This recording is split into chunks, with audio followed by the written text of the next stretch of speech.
It's not every day that cadets get to meet face-to-face with the Army's senior civilian leader. The Secretary of the Army, the Honorable Mr. Robert Speer, visited Fort Knox to see what cadets learned during summer training. I think it's great. It's been adaptive, it's changed, it's starting to get back to some of the basics.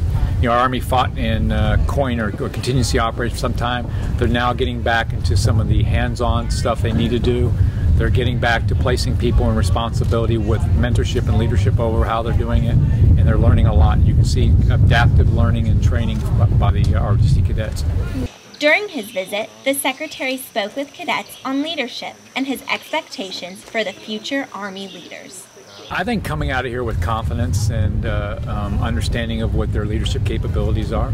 They hopefully came in here and walking away learning a lot, but understanding now they have confidence to do that and be the leader that they need to be in the Army.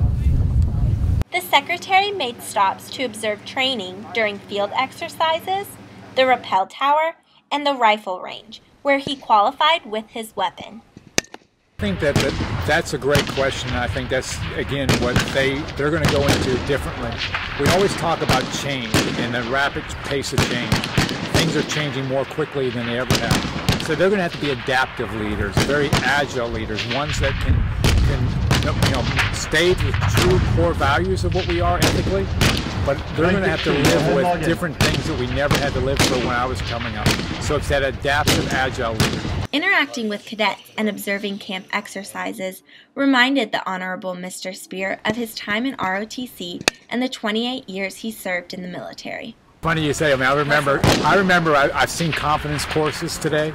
I've seen the obstacles. They've changed somewhat, but it put me right back there and saying, "Wow!" I remember coming here and saying, "I can't do that," and then coming out with a confidence. I did achieve it. I was able to do it. I was able to do the road march. I was able to fire and qualify. I was able to complete the land navigation courses, and so it brought all that back. And I remember that time is hot. It was like, oh, I'm never going to get through this, but it goes very quickly. And so I still, matter of fact, have friends today that I remember from ROTC 40 years ago when I was ready. Reporting from the Fort Knox Cadet Summer Training Public Affairs Office, I'm Morgan Lloyd.